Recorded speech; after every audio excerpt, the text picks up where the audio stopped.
মারো মারো ওকে মারো, মারো মারো ওকে মারো, মারো মারো ওকে মারো, মারো মারো ওকে মারো, মারো মারো ওকে মারো। ভুল, এই পাপ করো না তোমরা। এই মহা পাপ করো না। তোমরা বিশ্বাস করো, আমি কিচ্ছু করিনি, কিচ্ছু করিনি। ইন্দুকে আমি যে ভালোবাসতাম, ও যে আমার কন্যা সম, আমি কেন ওকে মারতে যাব? ভুল করছো তোমরা, ভুল করছো। চুপ কর শালি, মিথ্যে কথা বলার জায়গা পাসনি তাই না রে? দিনের পর দিন আমাদের গাঁয়ের কচি কচি বাচ্চাগুলোর মাথা খেয়েছিস তুই শয়তানি। সব সময় সকলের অমঙ্গল চেয়ে এসেছিস তুই, আর আজ নিমাইয়ের মেয়েটাকেও খেলি।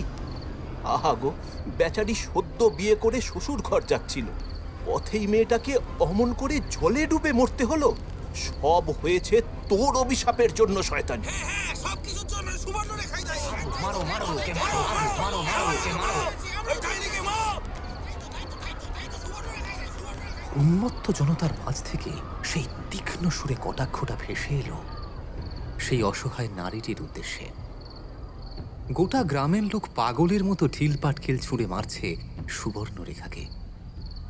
সুবর্ণরেখাকে প্রায় নগ্ন অবস্থায় গায়ের চৌরাস্তার মোড়ে ওই দৈত্যাকার বটগাছটার সাথে বেঁধে দেওয়া হয়েছে। তার সারা শরীরে অসংখ্য ক্ষতচিহ্ন, ঠোঁট ফেটে গাঢ় কালচে রক্ত বেরিয়ে আসছে, কপাল ফেটে রক্ত বেরোচ্ছে তার। রক্তের ধারা ভিজিয়ে দিচ্ছে সেই অভাগী নারীর গোটা মুখটা। সারা শরীর বেয়ে গড়িয়ে পড়ছে পাঁক জল। কালো মেঘের ন্যায় দীর্ঘ কেশরাশি, সেটাও কামিয়ে দেওয়া হয়েছে। লক্ষ্মী প্রতিমার মতো মুখে লাগানো হয়েছে গোবরের প্রলেপ। তোমরা ভুল করছো, ভুল করছো। আমি কিচ্ছু করিনি। আমায় বিশ্বাস করো, বিশ্বাস করো আমায়। নিমাইদাকে আমি যে আগেই বলেছিলাম, হারানে ভালো ছেলে না, ওর সাথে আমাদের ইন্দুর বিয়ে দিও না, দিও না। নিমাইদা আমার কোনো কথা শোনেনি। আমি যে ইন্দুর হস্তরেখা বিচার করেই সবটা বলেছিলাম। এখানে আমার কোথায় দোষ? তোমরা বলো, আমার দোষটা কোথায়? আমি তোর হস্তরেখা বিচার করেই বলেছিলাম। আমার দোষটা বুক ফাটা কান্নায় কোকিয়ে ওঠে সুবর্ণরেখা। উন্মাদ জনতার মধ্যে থেকে নিমাই নামক ব্যক্তিটি চিৎকার করে বলতে থাকে, নিজে দোষ করে তুই সেই দায় আমার জামাই বাবা জীবনের ঘাড়ে চাপানোর চেষ্টা করছিস শয়তানি। হ্যাঁ, তুই কি বলতে চাইছিস আমার ইন্দুকে এই হারান নিজেই শেষ করে দিয়েছে? হ্যাঁ, কি কি বলতে চাইছিস কি তুই বল? খানিকটা দূরে একটা গাছের গায়ে হেলান দিয়ে উদ্ভ্রান্তের মতো বসেছিল হারান মণ্ডল। গত রাতে তার সবে বিয়ে হয়েছে। বিয়ের পরে নতুন বউকে নৌকা করে নিয়ে যাওয়ার সময়েই পথেই ঘটে যায় বিপত্তিটা। ভরা জোয়ারের স্রোতে ভেসে যায় নববধূ ইন্দুলেখা। আর তারপর থেকেই হারান যেন কেমন পাথরের মতো হয়ে গেছে। ইন্দুর গ্রামে ফিরে ঘটনাটা বলার পর থেকেই গোটা গ্রামবাসী চড়াও হয় সুবর্ণরেখার ওপরেই। কারণ সুবর্ণরেখাই প্রথম যে এই বিয়েতে বারবার নিষেধ করেছিল। এমনকি ইন্দুর মৃত্যুযোগের কথাও সেই বলেছিল নিমাইকে। সুবর্ণরেখা স্থির দৃষ্টিতে তাকিয়ে আছে হারানের দিকে। দুটো চোখের মনে ধীরে ধীরে গাঢ় নীলবর্ণ ধারণ করছে সুবর্ণরেখার। এই দৃষ্টি কোনো সাধারণ দৃষ্টি নয়, এ হলো দুর্লভ নীলকণ্ঠী রসেশ্বরী তন্ত্রের প্রভাব। এই তন্ত্রের সাধনার মাধ্যমে সাধক বা সাধিকা জগতের সমস্ত গরল নিজের কণ্ঠে ধারণ করে, আর সেই বিষের তেজ প্রভাবে আয়নার মতো সুস্পষ্ট হয়ে ওঠে অন্যের পাপের ইতিহাস। সুবর্ণরেখার ঠোঁট বিড়বিড় করে উঠল এক অজানা মন্ত্রে। ওং নীলকণ্ঠায় বিষধরায় সর্বপাপ প্রকাশনায় রসেশ্বরী নমস্তুতে অঞ্জনং সত্যরূপেণ কালচক্রং প্রদর্শয় মম নেত্রে জগৎ সত্যং ও সম্পাশম্মি তব পাতকম। সুবর্ণরেখার অক্ষিপটে ধীরে ধীরে উন্মোচিত হতে থাকে সেই রাতে সবার অলক্ষ্যে ঘটে যাওয়া এক বীভৎস সত্য। এই ইন্দু, তোমার গায়ে যত গহনা আছে সেগুলো আমাকে খুলে দিয়ে যাও, বুঝলে? নৌকার ছাউনির মধ্যে ঘোমটা মাথায় দিয়ে বসে রয়েছে এক নববধূ। বয়স বোধ করি 15 কি 16 হবে। ঠোঁটের কোনায় লাজুক হাসির রেখা আর সিথি ভরা সিঁদুরে ভারী স্নিগ্ধ লাগছে তার মুখখানি। অষ্টমঙ্গলের আগে যে বিয়ের গয়না খুলতে নেই, মা বলল যে আমায়। আহা, তুমি বুঝতে পারছো না ইন্দু, রাত বিরাতের ব্যাপার কখন কি হয় বলা যায়। নদীর পথ মোটেও সুবিধে নয়। তুমি বরং গয়নাগুলো খুলে এই এই আমাকে দাও, আমি গুছিয়ে রাখছি। কিন্তু মা যে। ইন্দু, কি হচ্ছে তখন থেকে মা মা করছো কেন? তোমার বিয়ে হয়ে গেছে, এখন তোমার স্বামী যা বলবে সেটাই শেষ কথা, বুঝেছো? আচ্ছা ঢ্যাঁটা মেয়ে তো, মুখে মুখে আবার তর্ক করছে। অত সোনার গয়না, আহা, ওইগুলো একবার শহরে বেচে দিতে পারলে আর কি চাই। তারপর আবার আমাকে অন্য গায়ে গিয়ে ঘাঁটি কাটতে হবে। আর এই মেয়ে, লোভে হারানে চোখ দুটো যেন চকচক করে ওঠে। 13-14 বছরের কিশোরী ইন্দু তখনও জানেই না তার সিথির সিঁদুর আদতে রক্তের আলপনা হতে চলেছে কিছুক্ষণের মধ্যেই। আচ্ছা ঠিক আছে, আমি আমি গয়নাগুলো খুলে নিজের কাছেই রাখছি। তুমি চিন্তা করো না, আমি সাবধানেই রাখবো। ইন্দুর ইন্দ্রিয় যেন ওকে বারংবার জানান দিচ্ছিল খুব খারাপ কিছু একটা ঘটতে চলেছে তার সাথে। ভালোবেসে যে মানুষটাকে বিয়ে করলো ইন্দু, সেই মানুষটা আদেও ভালো মানুষ তো? এই একটা কথায় বারবার নাড়া দিতে থাকলো ইন্দুলেখার মনন পটে। অনেকক্ষণ ধরে তোমার ন্যাকামো সহ্য করছি। কেন? কেন? নিজের স্বামীকে বিশ্বাস করা যায় না বুঝি? ভালোই ভালোই গয়নাগুলো খুলে আমার হাতে দে, নয়তো এই মাছ নদীতেই। নিজের স্বামীর এই রূপ ইন্দু প্রথম দেখছে। আতঙ্কে কাঁপতে কাঁপতে ইন্দু বলে, তুমি তুমি এমন করছো কেন?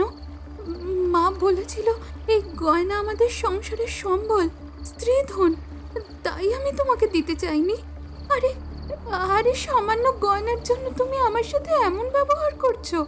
তুমি তো আমাকে ভালোবেসে বিয়ে করেছিলে, তাহলে তাহলে তোমার ওই দু চোখে আমি লোভের ঝলক দেখতে পাচ্ছি কেন?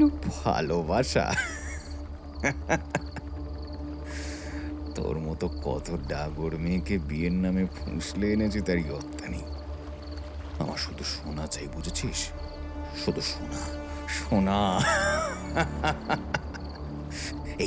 এই গয়নাগুলো বেচলেই আমার আমার সামনের কয়েক মাস বেশ আয়েশ করেই কেটে যাবে। তারপর আবার নতুন গ্রাম, নতুন শিকার। না না না না, এটা হতে পারে না, কিছুতেই হতে পারে না। তুমি আমার সাথে এরকম বিশ্বাসঘাতকতা করতে পারো না। বাঁচাও বাঁচাও, কে আছো? বাঁচাও। কেউ বাঁচাবে না তোকে, বুঝেছিস? কেউ না। আমরা মল্লপুরের বিখ্যাত হারু ঠগির দল। এই যে বরযাত্রী আমাদের বিয়েতে ছিল, নৌকার বিহারা, সবাই যে আমারই লোক রে পাগলি।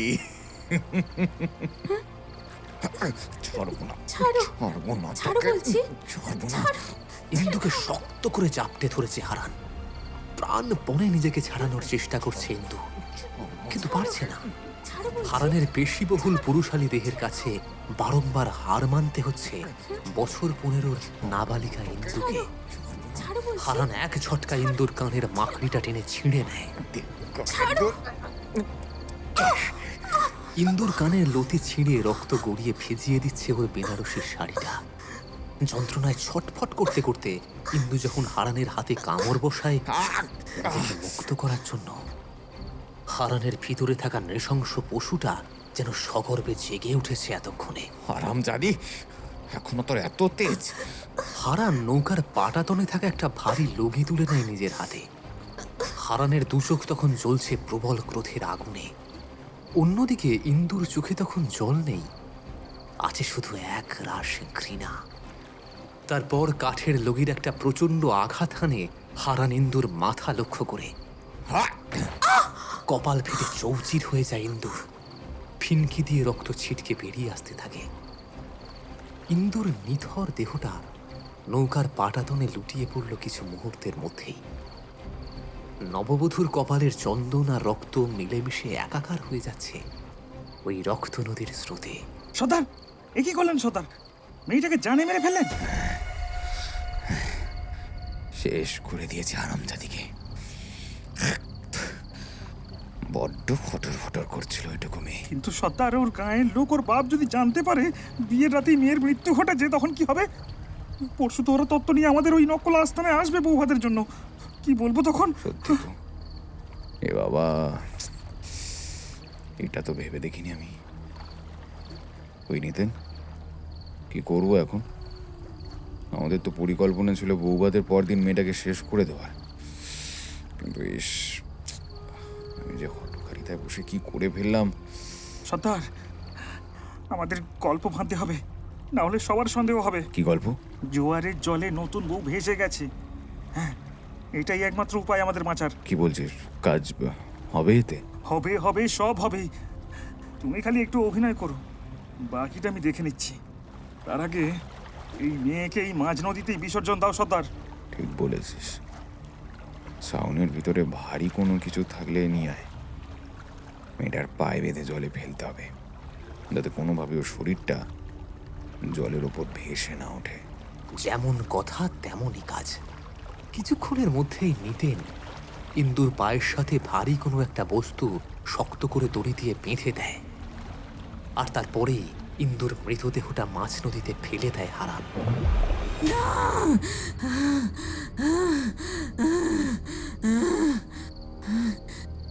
ওই মেরেছে ইন্দুকে, ও নিজের হাতে খুন করেছে আমাদের ইন্দুকে। তোমরা বিশ্বাস করো, একটিবার আমার কথা বিশ্বাস করো, ও হারান চাষি নয়, ও অন্য কেউ। বিশ্বাস করো, আমার কথা বিশ্বাস করো। হারান এতক্ষণে মুখ খুলে ভারী কণ্ঠে বলে, আমি হারান নই তো কে? আমি বলুন, কে আমি?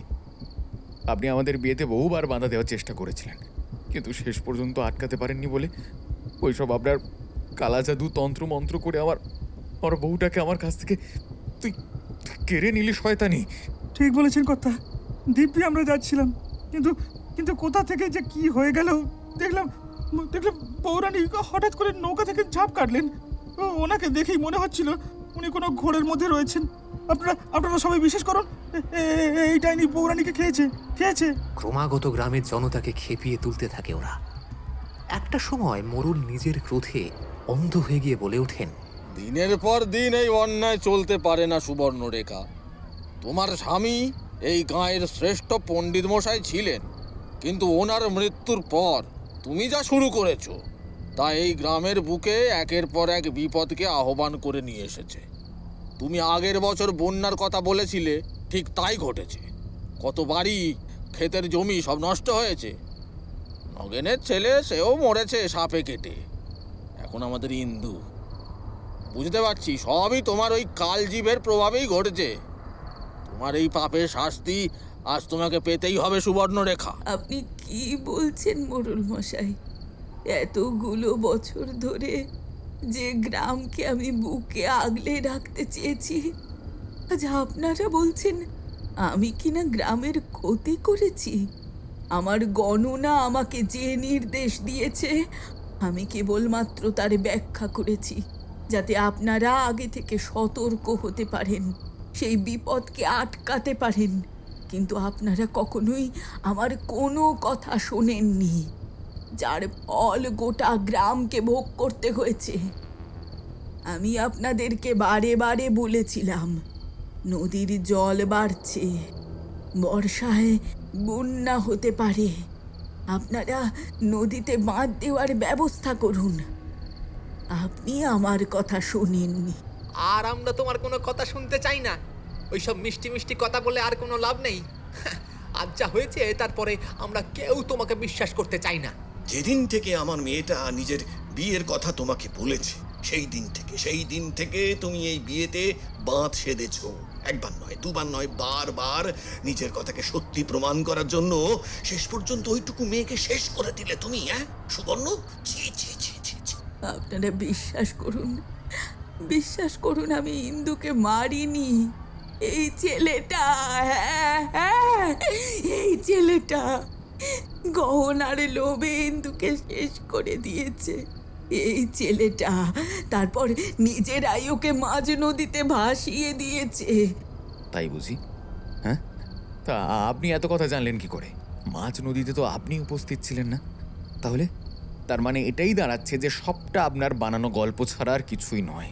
আপনি কৃষ্ণ পুজোর নাম করে নির্ঘাত কোনো অপদেবতার পুজো করেন। আমার ইন্দুকে আমার থেকে দূরে করে দিয়েছেন আপনি ষড়যন্ত্র করে। মোড়ল মশাই, এই ডাইনির কঠিন থেকে কঠিনতর শাস্তির ব্যবস্থা করুন আপনি। এই কে আছিস?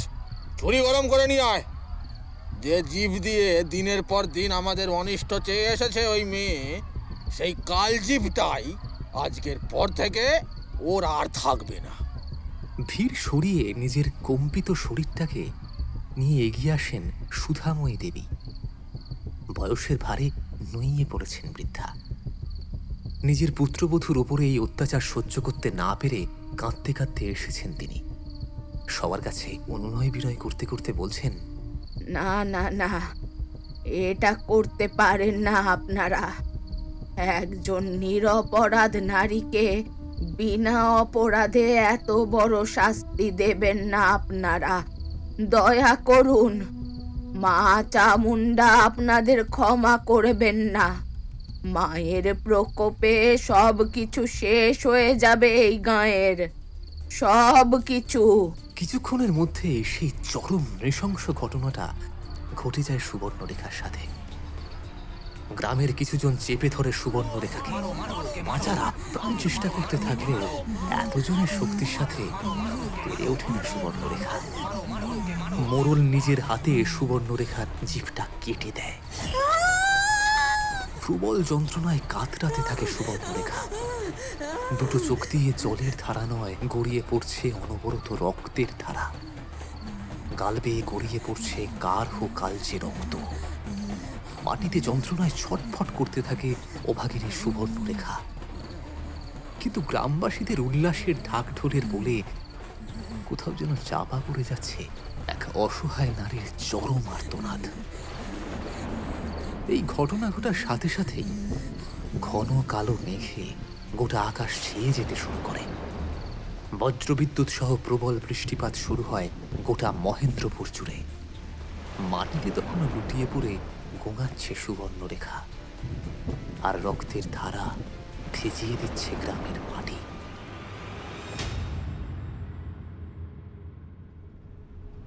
মহেন্দ্রপুর এসে গেছে, নামুন। ও দাদা, নামুন তাড়াতাড়ি, নামুন। বাসের একেবারে পিছনের সিটে বসে এক যুবক। বয়স খুব বেশি নয়, বড় জোর 24 কি 25 হবে। চিপচিপে গরম, উজ্জ্বল গৌর বর্ণ, পরনে সবুজ রঙের শার্ট আর কালো ফুল প্যান্ট, হাতে আদ্যিকালের একটা ঘড়ি, মাথার চুল পরিপাটি করেই আঁচড়ানো রয়েছে। সেই কলকাতা থেকে বাঁকুড়াগামী বাসে চেপেছিল শুভ্র।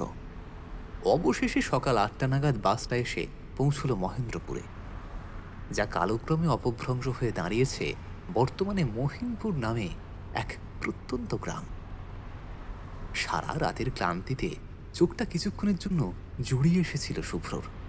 বাস কন্ডাক্টরের ধমকানি চোটে ধর্মড়িয়ে উঠে বসে সে। মহিনপুর এসে গেছে? হ্যাঁ, নামুন এবার। সারা রাত অনেক ঘুমিয়েছেন, নামুন তো মশাই এবারে। শুভ্র ওর ব্যাগটা কাঁধে নিয়েই নেমে পড়ে বাস থেকে। লক্ষ্য করে এখানে শুধু ও ছাড়া আর কোনো যাত্রী নামেনি। বাস স্টপটাও কেমন যেন। বেশ খানিকটা দূরে কটা পুরনো ভাঙা বাস দাঁড়িয়ে রয়েছে। আশেপাশে সেরকম ভাবে কোনো গাড়ি ঘোড়াও দেখা যাচ্ছে না। চারিদিকটা কেমন যেন শুনশান। আশ্চর্য তো, সকাল 8টা বাজে, এখনো কোনো একটা অটোরিকশার দেখা নেই। এখান থেকে মহিমপুর তো বেশ অনেকখানি পথ শুনেছি, কি করে যে যাই। আশপাশটা ঘুরে দেখতে দেখতে একটা রিক্সা চোখে পড়ে শুভ্রর। ও দাদা, শুনুন না, এদিকে একটু শুনে যান। ও দাদা।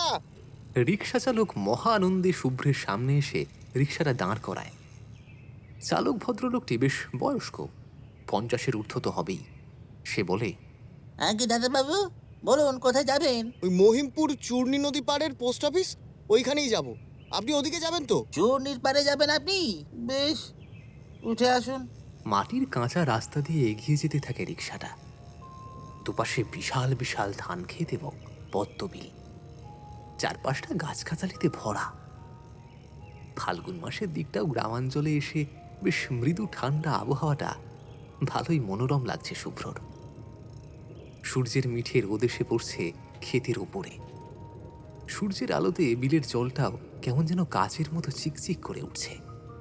আচ্ছা দাদাবাবু, আপনাকে তো আগে এই গ্রামে দেখি নাই, নতুন আইছেন বুঝি কোনো কামে? এখন থেকে এই গ্রামে আমাকে দেখতে হবে কাকা। মহেন্দ্রপুর পোস্ট অফিসের নতুন পোস্টমাস্টার আমি। এইসব কথাবার্তার মাঝেই নরেন ও রিক্সাটা দাঁড় করায় একটা বটগাছতলার সামনে। এখান থেকে শুরু হয়েছে গ্রামটা। আগে এই স্থানে এককালে জমিদারের বিশাল এক ঝিল থাকলেও বর্তমানে একটা পচা ডোবা ছাড়া আর কিছুই নেই। এই পথটা পার করলেই দূরে দেখা যাচ্ছে একটা নদীর পার। রিক্সা এসে থামল চূর্ণী নদীর ঢাল থেকে হাত 10 দূরে থাকা একটা জরাজীর্ণ একতলা দালানের সামনে। নোনা ধরা দেওয়াল, জানলার খড়খড়িগুলো অর্ধেক ভেঙে পড়েছে। তবে নোনা ধরা দেওয়ালে একটা নামের ফলক ঝুলে আছে, যাতে লেখা মহিনপুর শাখা ডাকঘর। রিক্সা চালক শুভ্রর ব্যাগটা নামিয়ে একটু ইতস্তত করে বলল, মাস্টার দাদা, এই যে আপনার ডেরা। এখানে থাকতে হবে আমাকে? এই গায়ে যে কেউ বাড়ি ভাড়া দেয় না মাস্টার দাদা, না হলে একটা ব্যবস্থা করতে পারতুম আপনার থাকার। আপনি এখন বরং বাইরেই একটু অপেক্ষা করুন, আমি রতনদাকে খবর দিয়ে আসি গে। উনি আমাদের গায়ের পিয়ন ছিলেন এককালে। আপিসখানে একটু পরিষ্কার করতে হবে, কোথায় সাপ খোপ আছে বলা যায় না। লোকটি চলে গেলে শুভ্র আশপাশটা একটু ঘুরে দেখতে থাকে আর মনে মনে ভাবে, কি কপাল মাইরি, জীবনের প্রথম পোস্টিংটাও এই জংলা জায়গায়। সত্যি, আর কি কি যে দেখতে হবে। এইসব ভাবতে ভাবতে পোস্ট অফিসের একেবারে পিছনের দিকে চলে আসে শুভ্র। সে দেখে এখানে একটি প্রাচীন দোতলা জরাজীর্ণ বাড়ি দাঁড়িয়ে রয়েছে। বাড়িটার সামনে জংলি গাছপালায় ভর্তি। তবে বাড়িটা দূর থেকে মন্দ লাগছে না ওর। কেমন যেন একটা মায়া হয় বাড়িটা দেখে শুভ্রর। বুকের ভেতরটা কেমন যেন হু হু করে ওঠে ওর, যেন খুব চেনা এই বাড়িটা। কিন্তু কেন যে এরা মনে হচ্ছে কে জানে। আগে তো কোনোদিনও এই গ্রামে আসেনি, তাহলে এই বাড়িটাই বা শুভ্র চিনল কি করে? মাস্টার দাদা, ও মাস্টার দাদা, কই গেলেন আপনি? চমক ভাঙে শুভ্রর। আরে, এটা তো সেই রিক্সাওয়ালা কাকার গলা।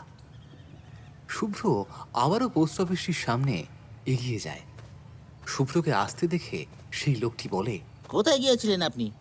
আপনাকে বললাম না এদিক সেদিক যাবেন না, পরিত্যক্ত অঞ্চল, কোথায় কি সাপ খোপ আছে বলা যায় না। শুভ্র সেই সব কথায় পাত্তা না দিয়ে নিজের মনেই বলে, ওটা কার বাড়ি কাকা? কোন বাড়িটা? ওই যে এই অফিসের পিছনের দিকের বড় বাড়িটা, ওটা কার? বৃদ্ধ পিয়ন রতন কাকার মুখটা কেমন যেন ফ্যাকাশে হয়ে যায়। নরেন কাকার দিকে তাকায় সে একবার। নরেন কাকা অর্থাৎ সেই রিক্সাওয়ালা, তার মুখটাও কেমন যেন অজানা আতঙ্কে শুকিয়ে গেছে। আপনি ওই বাড়ির কথা জানলেন কি করে স্যার? আমি আশপাশটা ঘুরে দেখছিলাম, আর তখনই ওই বাড়িটা আমার চোখে পড়ে। বেশ সুন্দর বাড়িটা। ওটাই পণ্ডিত মশাইয়ের ভিটে। এককালে কতই না লক্ষ্মীশ্রী ছিল ওই বাড়ির, কিন্তু আজ এই বাড়ির ছায়াও কেউ মারায় না। কেন? নরেন কাকাকে আর কিছু বলতে না দিয়ে পিয়ন রতন বলল, স্যার, আপনার থাকার ব্যবস্থা ওই পোস্ট অফিসের পেছনের লাগো একটা ছোট ঘরে হয়েছে। আপনি আপনি আমার সাথে চলুন, আমি ততক্ষণ ওই পোস্ট অফিসটা পরিষ্কার করানোর ব্যবস্থা করছি। আজকের দিনটা একটু সময় দিই। সে না হয় বুঝলাম, কিন্তু ওই বাড়িতে কেউ থাকে না কেন? বাড়ির লোকজন সবাই কোথায়? নরেনের মুখটা কেমন যেন বিবর্ণ হয়ে উঠেছে। সে ফিসফিস করে বলে, ওই বাড়ির কথা মুখে আনবেন না মাস্টার দাদা। গাঁয়ের লোক ওই বাড়িকে এখনো রক্তখাগির স্থান বলে। এককালে ও বাড়িতে ডাইনির বাস ছিল। ডাইনি? সত্যি আপনারাও পারেন বটে। এই 19 শতকে দাঁড়িয়ে আপনারা আমাকে ডাইনি, ভূত প্রেত এইসবের গল্প শোনাচ্ছেন? নরেন ভুল কথা বলেননি স্যার। এই বাড়ির মালকিন যে ছিল সে একজন ভয়ঙ্কর ডাইনি ছিল। তাই সে মরার পর থেকে এই গাঁয়ের কেউই ওই পথ আর মারায়নি। সে মারা গেল কি করে? এই নরেন, তুই তো এই গাঁয়ের মানুষ বরাবরের, তুই বল। আজ থেকে প্রায় 20 বছর আগে ডাইনি সুবর্ণরেখা নিজের গায়ে আগুন দিয়েছিল শোনা যায়। আগুনের জ্বলন সহ্য করতে না পেরে ওই চূর্ণির জলেই ঝাঁপ কেটে আত্মহত্যা করে। এরপর থেকে আজও যে আমরা ওই রক্তখাগির শিকার হয়েই রয়েছি। রাবিশ! একটা মানুষ নিজের গায়ে আগুন দিয়ে আত্মহত্যা করলো, আর এখনো পর্যন্ত আপনারা ওনাকে ডাইনি, রক্তখাকি এইসব বলে সম্বোধন করছেন? ছি ছি ছি ছি ছি! একটা মানুষ কখনো ডাইনি হতে পারে? যত সব কুসংস্কার আপনাদের। নরেন যা বলছে তার একটি বর্ণ মিথ্যে নয় স্যার। এখানেই তো আছেন, ধীরে ধীরে সবটাই বুঝতে পারবেন। হ্যাঁ, এখন আসুন আমার সাথে, একটু বিশ্রাম নেবেন, অনেক দূর থেকে আসছেন।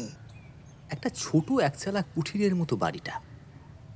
বাড়িটার সামনে কিছু ফুল গাছের টব লাগানো রয়েছে। চারিদিক জুড়ে মাঝারি একটা পাঁচিল দেওয়া। বাড়িতে প্রবেশের মুখে একটা লোহার গ্রিল দেওয়া ছোট গেট লাগানো। সেটা খুলেই বাড়ির ভিতরে প্রবেশ করলো ওরা তিনজন। দরজাটা খুলে এগিয়ে এলো একটা বছর 19-এর বাচ্চা ছেলে, রুকাটে গরম, শ্যামলা গায়ের রং। গলায় একটা মাদুলি ঝুলছে, পরনে হাফ প্যান্ট এবং গায়ে ময়লা একটা গেঞ্জি। চোখ মুখ দেখেই বোঝা যাচ্ছে যে হতদরিদ্র পরিবারের সন্তান। মুখে সারল্যের সাথে বেশ খানিকটা মায়া জড়ানো রয়েছে যেন। স্যার, আলাপ করিয়ে দি, এ নিত্য আজ থেকে আপনার যাবতীয় কাজকর্ম ও করে দেবে, কেমন? আপনি বুঝি আমাদের নতুন পোস্টমাস্টার, যার শহর থেকে আসার কথা ছিল? আপনি কোনো চিন্তা করবেন না দাদাবাবু, আমি আপনার সব কাজ একাই করে দিব। ঘর পরিষ্কার করা, রান্না করা, বাসন মাজা সব আমি করতে পারি। আপনি মোটে চিন্তা করবেন নি। আচ্ছা বেশ, তুমি তাহলে বাড়ির সমস্ত কাজকর্মগুলো সেরে রাখো। স্যার, তবে আমি এখন চলি। আর যত দ্রুত সম্ভব আমি ওই ডাকঘরটা পরিষ্কার করানোর ব্যবস্থা করছি, আপনি চিন্তা করবেন না। শুভ্র সম্মতি দিলে রতনবাবু ঘর থেকে বেরিয়ে যান। রাত তখন প্রায় 8টা মতন বাজে। আচ্ছা দাদাবাবু শুনুন, আমি রাতে রান্না বান্না সব করে দিয়েছি। আপনি সময় মতো খেয়ে শুয়ে পড়বেন, বেশি রাত করবেন নি। আর হ্যাঁ, ওই যে কথাটা বলার, রাত 9টার পর যাই হয়ে যাক না কেন এই বাড়ির বাইরে পা রাখবেন না। নিজের কোনো প্রয়োজনীয় জিনিসপত্র বাইরে ফেলে রাখবেন নি, কেমন? কেন বাইরে বেরোলে কি হবে শুনি? পাশের জঙ্গল থেকে বন্য পশু টশু বের হয় নাকি আবার? পশুর থেকেও ভয়ঙ্কর কিছু দাদাবাবু। এখানেই তো থাকবেন, আস্তে আস্তে সবটাই জানতে পারবেন। তবে যে কথাগুলো বললাম মাথায় রাখুন। সন্ধ্যার মধ্যেই খেয়ে দিয়ে শুয়ে পড়বেন। রাত 9টার পর জেগে থাকা সুবিধের হবে না। আর হ্যাঁ, পরিচিত কারো ডাক বা মেয়েলি গলা শুনে ভুলেও দরজা খুলবেন না, কেমন? তো এত সব সাবধানতার কারণ কি তা জানতে পারি? তুই একের পর এক নিষেধাজ্ঞা জারি করেই চলেছিস। এই চোর ডাকাতের ভয় আছে নিশ্চয়ই। বলবো সব বলবো আপনাকে, কিন্তু আজ না। এই আধারে তার নাম মুখে নিতে নেই। আজ চলি দাদাবাবু, একই 8টা বেজে গেছে। 9টার মধ্যে যে করেই হোক আমাকে বাড়ি ফিরতেই হবে। আর কোনো কথা না বাড়িয়ে নিত্য ওর বাড়ির পথে পা বাড়ায়। ব্যাপারটা কি হলো? নিত্য কিসের কথা বলতে চাইছিল আমাকে? এই গ্রামে কোনো রহস্য লুকিয়ে আছে যার জন্য এত নিষেধাজ্ঞা? এইসব ভাবতে ভাবতেই রাতের খাওয়াটা শেষ করে শুয়ে পড়ে শুভ্র। পথশ্রমে সত্যি রাত 9টা, 9:30টার মধ্যেই ঘুমিয়ে পড়ে সে। পরদিন সকালে খাওয়া দাওয়া সেরে একটু বাইরে বেরিয়ে পড়ে শুভ্র। কোয়ার্টার থেকে বেরিয়ে মাটির রাস্তা ধরে চারিদিকের মনোরম পরিবেশ দেখতে দেখতে দিব্যি হেঁটে যাচ্ছিল শুভ্র। এমন সময় হঠাৎ করেই ওর কানে দূর থেকে ভেসে আসে অনেকগুলো লোকের শোরগোলের শব্দ এবং সাথে কান্নার আওয়াজ। কি হলো? এই সাত সকালে পথের ধারে অত লোক জড়ো হয়েছে কেন? কারোর আবার কিছু হলো নাকি? বেশিক্ষণ এসব চিন্তা না করে শুভ্র এগিয়ে যায় সেই ভিড়ের দিকেই। সেই বটতলার কাছেই বহু গ্রামবাসী ভিড় করে দাঁড়িয়ে চটলা করছে। মাটিতে একজন মহিলা বসে বুক চাপড়ে কান্নাকাটি করছে বলেই মনে হলো ওর।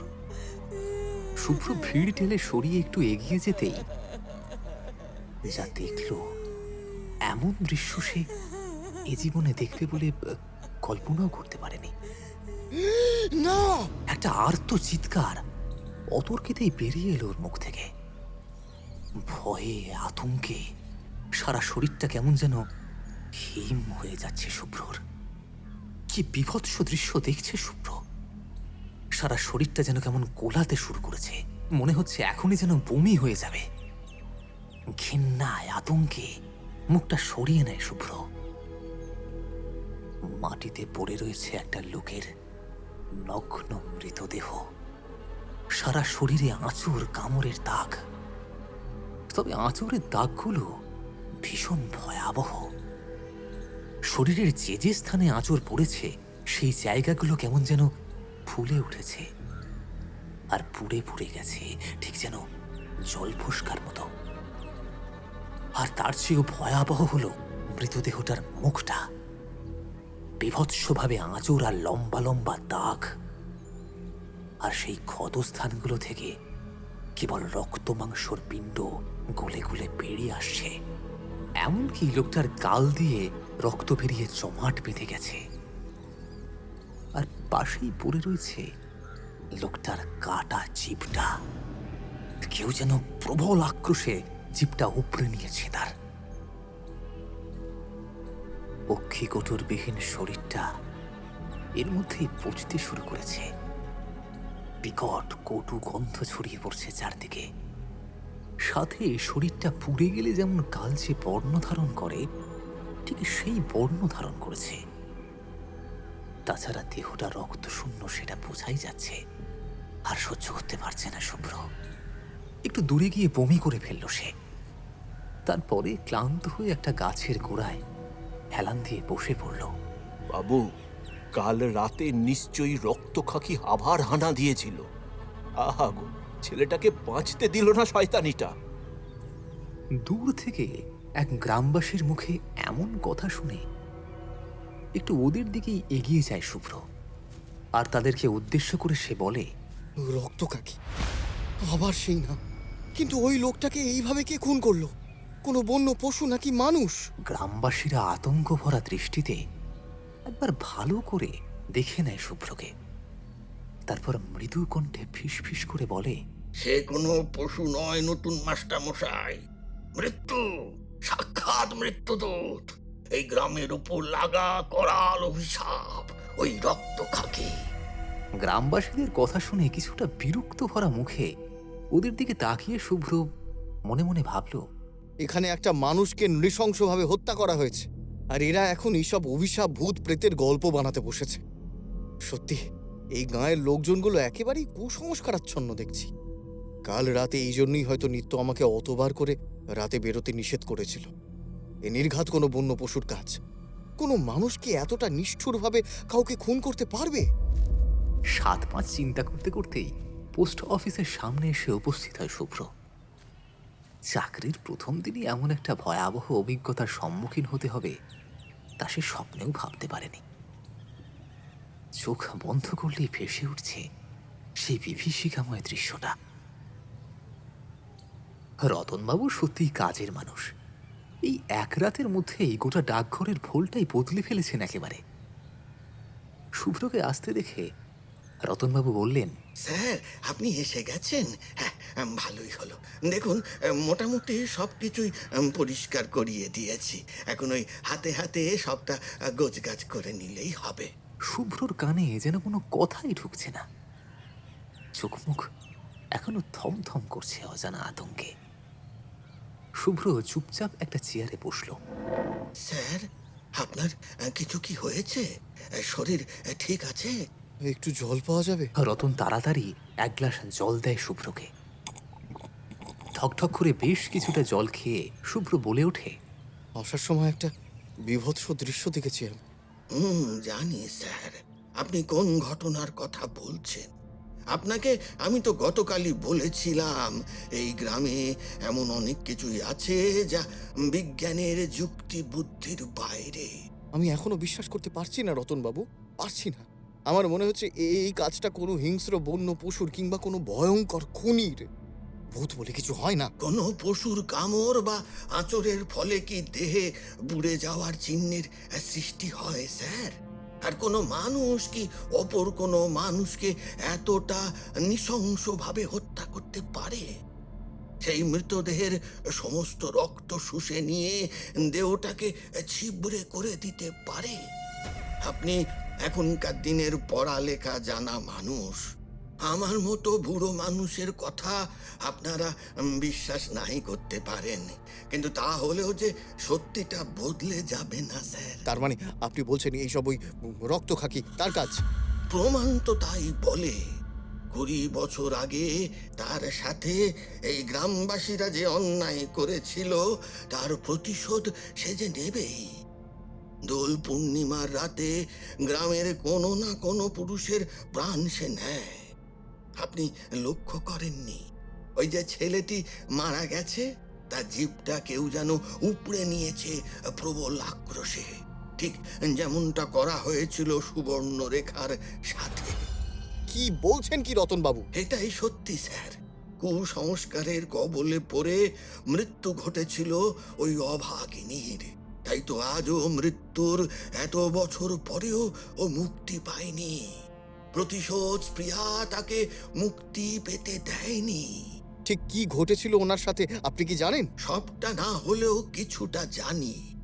শুনেছি ওই সুবর্ণরেখা আর তার স্বামী মনোময়, ওনারা ছিলেন এই গ্রামের সবচেয়ে শিক্ষিত দম্পতি। পণ্ডিত মনোময় গ্রামের শিশুদের পড়াতেন, পাশাপাশি জ্যোতিষ শাস্ত্র চর্চাও করতেন। স্বামীর কাছ থেকে জ্যোতিষ চর্চার বিদ্যা অর্জন করেন সুবর্ণরেখা। পাশাপাশি ভেষজ ওষুধের মাধ্যমে চিকিৎসাও করতেন সুবর্ণরেখা। গ্রামে যথেষ্ট নাম ডাক ছিল ওনাদের, কিন্তু হঠাৎ মনোময় বাবুর মৃত্যুর পর ওই পরিবারকে পড়তে হয় অকুল পাথারে। এই সময়ে কানাঘুষো শোনা যায় সুবর্ণরেখা নাকি গোপনে তন্ত্র সাধনা শুরু করে কোনো এক দেবীর।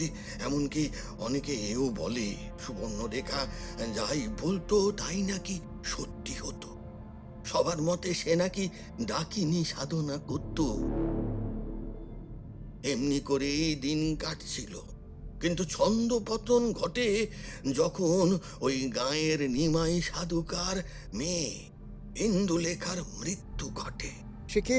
ইন্দু সুবর্ণরেখাকে খুব ভালোবাসতো, মামুনি বলে ডাকতো। সুবর্ণরেখাও ইন্দুকে নিজের মেয়ের মতোই ভালোবাসতো। কিন্তু ইন্দুর হঠাৎ করেই বিয়ে হয়ে যায় হারান নামের একজনের সাথে। এই বিয়েতে সুবর্ণরেখার কোনো মত ছিল না, কারণ ও গণনা করে দেখেছিল ওই ছেলে খুব একটা সুবিধের নয়।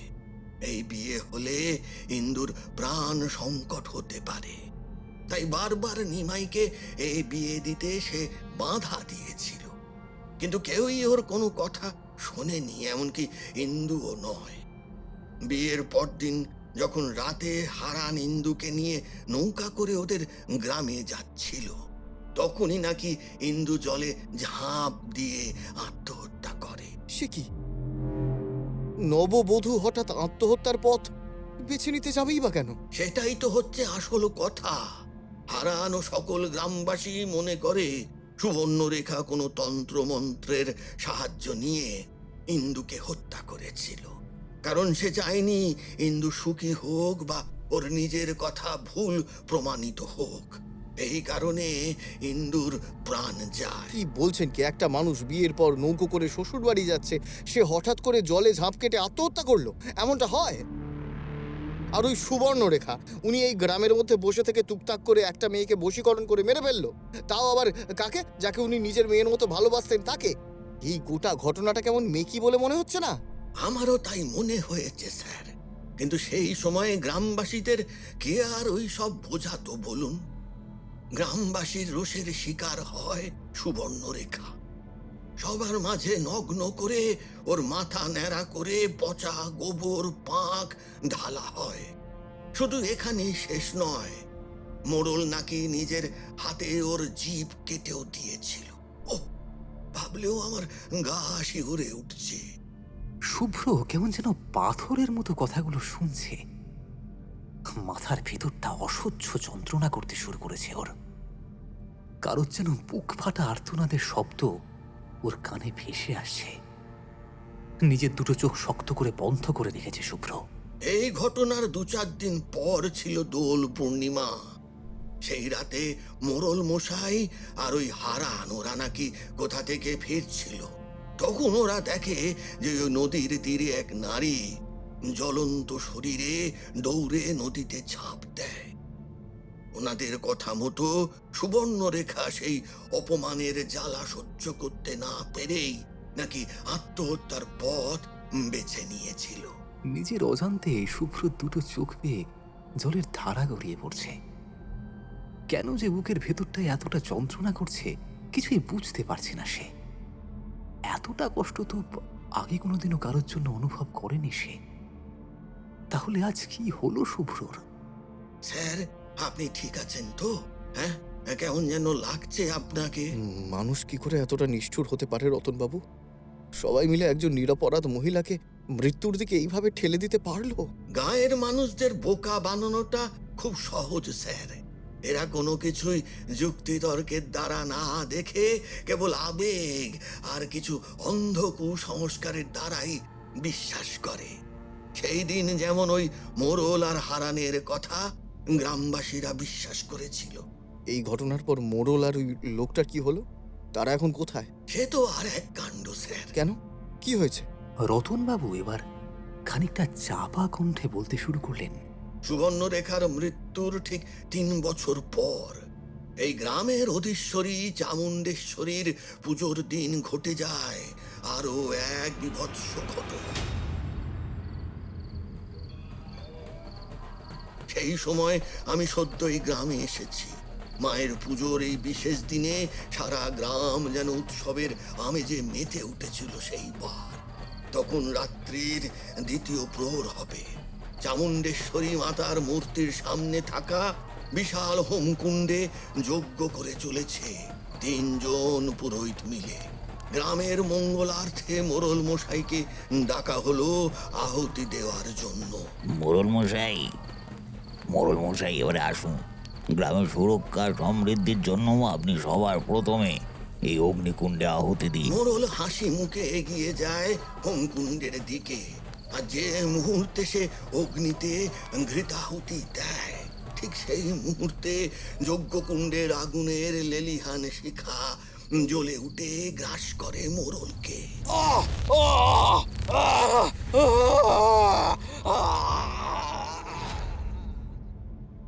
আমাদের চোখের সামনে জীবন্ত আগুনে পুড়ে ঝলসে মারা যাননি, কিন্তু অদ্ভুতভাবে ওই 3 জন পুরোহিতের কিচ্ছুটি হয় না।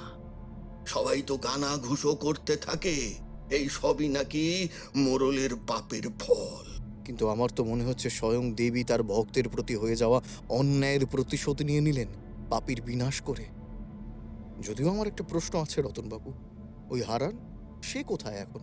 লোকটা কেন সুবর্ণরেখাকে ওইভাবে ফাঁসালো? আসল উদ্দেশ্যটা কি ছিল তার? সেটাই তো এখনো বুঝে উঠতে পারছি না।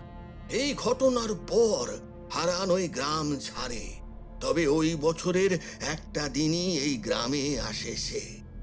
হারান এখন শহরে থাকে, চাষবাস ছেড়ে বড় ব্যবসায়ী হয়েছে। ওই তো কি বেশ আপনারা শহরে বলেন না প্রমোটার, সেই কাজই করে। এই তো আর 3-4 তারপরেই চণ্ডীতলার মাঠে চামুণ্ডেশ্বরীর পুজোতে ওকে দেখতে পাবেন। গ্রামের লোকেরা বেশ খাতির করে এখন হারানকে। আচ্ছা, তাই নাকি? তা হঠাৎ করেই একজন গরিব কৃষক একেবারে প্রমোটার হয়ে উঠল, বেশ ইন্টারেস্টিং ব্যাপার তো।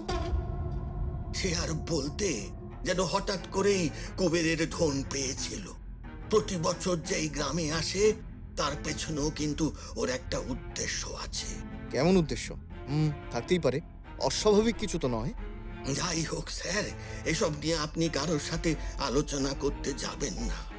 গ্রামের লোকজনকে ভালোই তো মান্যিগণ্যি করে চলে। তাছাড়া আপনি গায়ে নতুন, কোথা থেকে কি হয়ে যাবে বলা তো যায় না। হ্যাঁ, আচ্ছা স্যার, আমি এখন চলি, আমার কিছু কাজ রয়েছে। আর হ্যাঁ, একটা কথা, আপনিও কিন্তু এই পোস্ট অফিসে বেশি রাত অবধি কাজ করবেন না। সন্ধে হলে বাড়ি ফিরে যাবেন, কেমন? কেন রতনবাবু, বেশি রাত অব্দি কাজ করলে কি হবে? দেখছেনই তো সবকিছু স্যার, তারপর আর কি বলি বলুন তো? রাত হচ্ছে, কোথায় কি বিপদ আপদ ওঁত পেতে বসে আছে বলা কি যায়? বুঝলাম। এরপরে রতনবাবু আর বেশি কথা না বাড়িয়ে সেখান থেকে চলে যান। অন্যদিকে শুভ্রর মাথাতেও সকাল থেকে ঘটে যাওয়া ঘটনাগুলো ঘুরপাক খাচ্ছে। তাও নিজেকে যতটা সম্ভব স্বাভাবিক রাখার চেষ্টা করে সে। টেবিলের ওপরে রাখা ফাইলটা তুলে কাজে মনোনিবেশ করে শুভ্র। এই করতে করতেই কখন যে রাত 8টা বেজে যায় তা খেয়াল করেনি শুভ্র। অজ পাড়াগাঁ, রাত 8টা মানেই যে শুনশান গভীর রাত্রি তা খুব একটা বলার অপেক্ষা রাখে না। এ বাবা, কাজ করতে করতে এতটা দেরি হয়ে গেছে, খেয়ালই করিনি। না, এবার বাড়ি ফিরে যাই, কাল বাকি কাজটা শেষ করব। এমনিতেই খুব খিদে পেয়েছে। যেমন ভাবা তেমন কাজ। টেবিলের একপাশে রাখা হ্যারিকেনটা তুলে নেয় শুভ্র। বাইরে বেরোতেই যাবে, ঠিক তখনই বাইরে প্রবল বেগে বাতাস বইতে শুরু করে। আকাশ ছেয়ে গেছে ঘন কালো মেঘের আস্তরণে। বেশ কয়েকবার বাজও পড়ে। সর্বনাশ করেছে, আকাশের যে অবস্থা, এই যে কোনো মুহূর্তেই বৃষ্টি নামবে। আর এই বৈশাখ মাসের কালবৈশাখী ঝড় শুরু হলে তো আর রক্ষে নেই, সারাটা রাত এইখানেই কাটাতে হবে। না, বেশি ভেবে কাজ নেই, হাঁটা লাগাই, এইটুকু পথ ঠিক পৌঁছে যাব। শুভ্র পোস্ট অফিসের দরজায় তালা দিয়ে বেরিয়ে আসে বাইরে। নদীর পাড় দিয়ে যেতে যেতেই মুষলধারে বৃষ্টি শুরু হয়ে যায়, সাথে কান ফাটানো বজ্রপাতার ঝড়।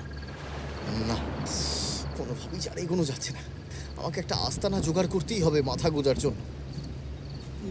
কৃষ্ণ গোবিন্দ হরে মুরারি। ঠিক তখনই ওর কানে ভেসে আসে একটা গানের সুর। বেশ কিছুটা দূর থেকে ভেসে আসছে এই গান।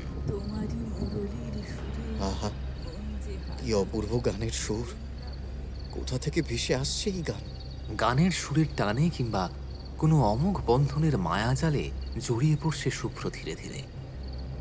ও জানেও না দিকভ্রষ্টের মতো ও কোন দিকে ছুটে যাচ্ছে। বৃষ্টির ধারা সূচের মতো বিঁধছে যেন শুভ্রর গোটা শরীরে। তাও গানের সুরের টানে ও এগিয়ে চলেছে। সুবিশাল এক দোতলা বাড়ির সামনে দাঁড়িয়ে রয়েছে শুভ্র। গানের সুরটা বোধ হয় এই বাড়িটার ভিতর থেকেই আসছে। এই বাড়িটা তো আগে কখনো দেখিনি। কার বাড়ি এটা? এত সুন্দর করে রঙিন আলো ফুল দিয়ে সাজানো গোছানো এমন বাড়ি আমি এই গ্রামে তো আগে দেখিনি।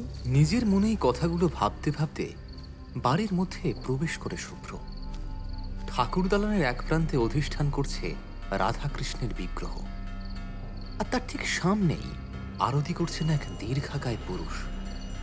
যদিও তার মুখটা দেবতার বিগ্রহের দিকে রয়েছে বলে মুখটা ঠিক করে শুভ্র দেখতে পারছে না। আবারও সেই গানের ধ্বনিটা ভেসে এলো। শুভ্র দেখল এক অপূর্ব সুন্দরী নারী সারা বাড়িতে ধুনো দিতে দিতে আপন মনেই গান করে চলেছে, আর তার আঁচল ধরে ঘুরে বেড়াচ্ছে ছোট্ট একটা বাচ্চা ছেলে। যে পুরুষটা এতক্ষণ আরতি করছিল সেও এবার হাসি মুখে তাকালো শুভ্রর দিকে। মায়া ভরা দৃষ্টি লোকটির যেন কত জন্মে চেনা। এনারা কারা? উনি আমার দিকে তাকিয়ে ওইভাবে হাসছেন কেন, যেন আমি ওনার পূর্ব পরিচিত। আমারই বা সবকিছু এত চেনা চেনা কেন লাগছে? মনে হচ্ছে এই স্থানে আমি আগেও এসেছি। এই গান, আমি আগেও শুনেছি। হ্যাঁ, বহুবার বহুবার শুনেছি, কিন্তু কি করে? আমি তো এই গ্রামে কদিন মাত্র এসেছি। এর আগে তো এই গ্রামে আমি কখনো আসিনি। তাহলে মাথায় অসহ্য যন্ত্রণা করছে শুভ্রর। সবটা কেমন যেন তালগোল পাকিয়ে যাচ্ছে আবারও। নিজের চোখটা বন্ধ করে নেয় শুভ্র এক অজানা আতঙ্কে। কিছু মুহূর্ত কেটে নিঃশব্দে গানের সুরটাও আর ভেসে আসছে না। ভয়ে ভয়ে নিজের দুই চোখ খোলে শুভ্র। বাইরে বৃষ্টির মেঘটাও বেড়েছে এতক্ষণে, কিন্তু চোখের সামনে যে দৃশ্যটা শুভ্র এখন দেখছে সেটা কি করে সম্ভব দেখা ওর পক্ষে। হঠাৎ করে শুভ্রর সামনে কিছু দৃশ্য ফুটে ওঠে সিনেমার মতো। দরজা খোল, দরজা খোল শয়তানি, দরজা খোল। আজ তো তোকে চেটে পুটে শেষ করবো রে। দরজা খোল। খোলো সুন্দরী, দরজা খোলো যদি বাঁচতে চাও, না হলে এই গোটা বাড়িতে আমরা আগুন জ্বালিয়ে দেব। শুভ্র যেন নিজের চোখের সামনে দেখতে পাচ্ছে সেই অপূর্ব সুন্দরী নারী যে কিছুক্ষণ আগে অবধি নিজের ভক্তিগীতির মাধ্যমে মাদকতা ছড়িয়েছিলেন। সেই নারীর একই বেশ, সাদা শতচ্ছিন্ন একটা থান শরীরে জড়ানো, সারা শরীরে কালশিটের দাগ, কপালেও গভীর ক্ষত। মহিলাটি নিজের বুকের মধ্যে চেপে ধরে রেখেছেন সেই ছোট্ট শিশুটিকে। ওনার সাথে এখন এক বৃদ্ধা মহিলাকেও দেখা যাচ্ছে। সেই মহিলাটি বাচ্চাটিকে কোল থেকে নামিয়ে সেই বৃদ্ধার হাত দুটো ধরে কিছু যেন একটা বোঝানোর চেষ্টা করছে। ইশারায় মুখ থেকে গোঁ গোঁ শব্দ বেরোচ্ছে। উনি কি কথা বলতে পারছেন না? কিন্তু কেন? মা, দোহাই আপনার, আর দেরি করবেন না। ওই জানোয়ারগুলো সদর দরজা ভেঙে ফেলবে যে কোনো মুহূর্তে। ওরা একবার ভেতরে ঢুকলে শঙ্খকেও ছাড়বে না। মা, আমার সন্তানকে আপনি বাঁচান মা, বাঁচান। সেই নারী আর কেউ নয়, অভাগিনী সুবর্ণরেখা। তার চোখ তখন ভেসে যাচ্ছে তার অবিরাম জলের ধারায়। বৌমা, কি বলছো মা? আমি যে কিছুই বুঝতে পারছি না। তুমি কি চাইছো আমি তোমার শঙ্খকে নিয়ে পালিয়ে যাই এই সব কিছু ছেড়ে? সুবর্ণরেখা মাথা নাড়িয়ে সম্মতি জানায়। তা কি করে হয় বৌমা? তোকে এই পিশাচগুলোর মুখে ফেলে আমি কি করে যাব? সুবর্ণরেখা এক ঝটকায় নিজের গলার শেষ সম্বলটুকু খুলে শাশুড়ির হাতে তুলে দেয়। বাইরে তখন দরজা ভাঙার চূড়ান্ত শব্দ হচ্ছে। সুবর্ণরেখা আবারও ইশারায় বোঝানোর চেষ্টা করছে, যার মানে দাঁড়াচ্ছে, আমার চিন্তা করবেন না মা, শঙ্খকে বাঁচান। ও বেঁচে থাকলে আমার বাঁচা হবে। আমার সন্তান আমার প্রতি হওয়া অন্যায়ের বিচার ঠিক একদিন করবে। আপনারা চুনি নদীর পাড় ধরে সোজা মাঠের দিকে চলে যান, কোনো দিকে তাকাবেন না। যান মা, যান, শঙ্খকে নিয়ে চলে যান মা, চলে যান। ছোট্ট শঙ্খের অবাধ চোখ দুটো মায়ের মুখের দিকে তাকিয়েছিল। সুবর্ণরেখা শেষবারের মতো ছেলের কপালে একটা চুমু খেয়ে ওকে ঠাকুরমার হাতে তুলে দেয়। শুভ্র দেখল এক বৃদ্ধা সেই ছোট্ট শিশুটিকে আঁচলের তলায় লুকিয়ে বৃষ্টির মধ্যে প্রাণপণে ছুটে চলে যাচ্ছে। অন্যদিকে ততক্ষণ দরজা ভেঙে বাড়ির ভিতরে ঢুকে পড়েছে জানোয়ারদের দল। হারান, মোড়ল, তার সঙ্গে আরো 2-3 জন লেঠেল। এবার তোমাকে আমাদের হাত থেকে কে বাঁচাবে সুন্দরী?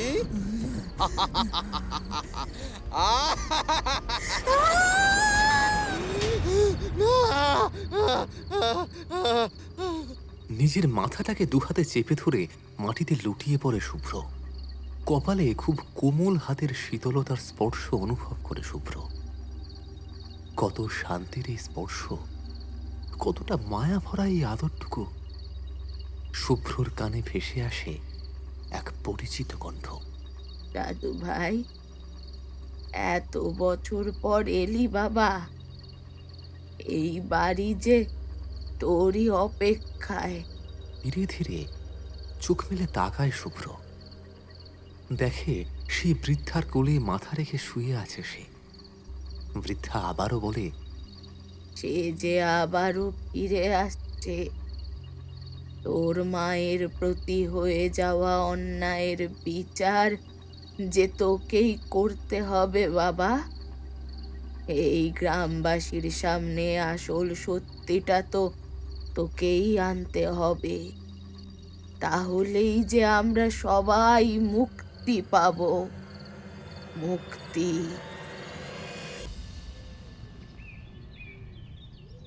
স্যার, স্যার, উঠুন।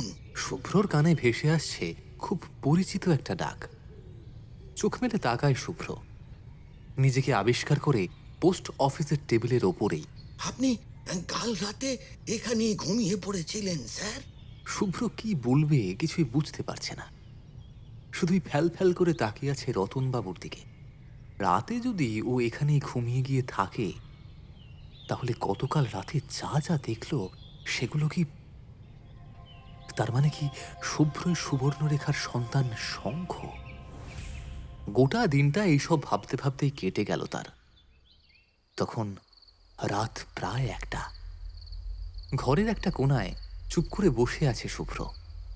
কয়েকটা দিনের মধ্যে ওর সাথে যা যা ঘটল, সেই সব কি ওর কল্পনা, নাকি সবটাই সত্যি? এত বছর পরে ওর নিয়তিই ওকে এই গ্রামে টেনে নিয়ে এসছে বর্ষ পুরনো অত্যাচারের প্রতিশোধ নেওয়ার জন্য। কিভাবে আমি সবার কাছে সত্যিটা প্রমাণ করব? কিভাবে? চোখটা বন্ধ করে নেয় শুভ্র, আর সাথে সাথেই ওর চোখের সামনে আবারও ভেসে ওঠে সুবর্ণরেখার মলিন মুখখানি। সুবর্ণরেখা যেন ওর সন্তানের কাছে নিজের প্রতি হয়ে যাওয়া অত্যাচারের বিচার চাইছে বারংবার। যে সমাজ তাকে বিচার দিতে পারেনি, মৃত্যুর পরেও সেই বিচার কি অসহায় মায়ের সন্তান এনে দিতে পারবে তাকে? শহরের উপকণ্ঠে এক অন্ধকারাচ্ছন্ন বিলাসবহুল গুদামঘরের বাইরে ধোঁয়াটে আলোয় এক মায়াবী পরিবেশ সৃষ্টি করেছে। একটি দামি চামড়ার সোফায় আয়েশ করে বসে আছে এক দীর্ঘদেহী পুরুষ। পরনে দামি সিল্কের পাঞ্জাবি, আঙুলে হীরের আংটি চকচক করছে।